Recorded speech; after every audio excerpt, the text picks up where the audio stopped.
fix Google Play Store not working. Quick fix 2026. Is the Google Play Store not opening, loading, or downloading apps?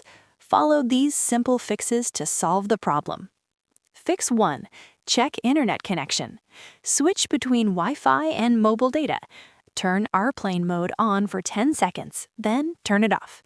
Open the Play Store again. Fix 2. Clear Play Store cache.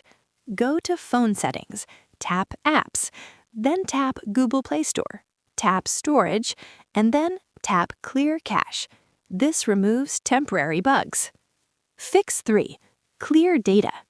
If the problem continues, go to Settings, then Apps, then Google Play Store, tap Storage, and then tap Clear data.